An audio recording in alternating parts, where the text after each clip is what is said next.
ইতিহাস ইতিহাসই, ইতিহাস কেউ বিকৃত করতে পারবে না। ৭১ কোন ঘটনাই ছিল না।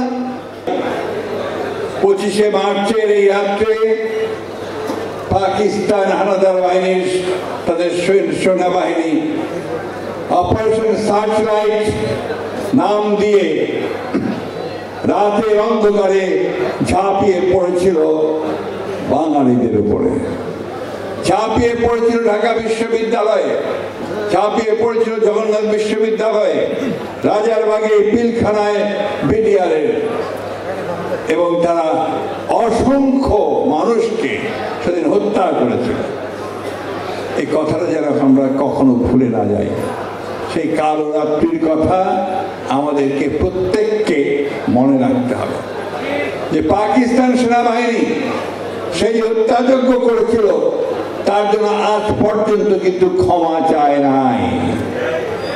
গণহত্যা করেছিল, লক্ষ লক্ষ মানুষকে হত্যা করেছিল, তার জন্য পাকিস্তান এখন পর্যন্ত কিন্তু বাংলাদেশের কাছে ক্ষমা প্রার্থনা করে নাই। বন্ধুগণ, এই কথাগুলো কেন বলছি?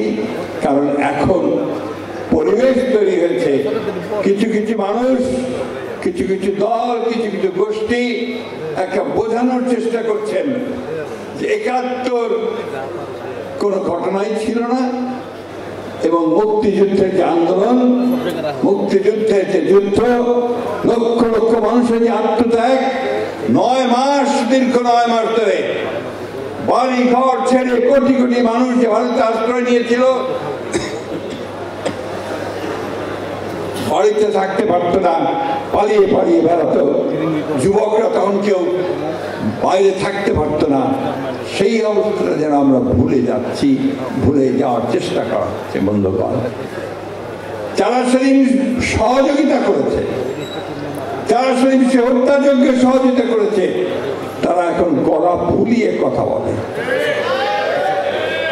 আমি কারো নাম বলতে চাই না, বলতেও চাই না, তিক্ততাও সৃষ্টি করতে চাই না। ইতিহাস ইতিহাসই, ইতিহাস কেউ বিকৃত করতে পারবে না।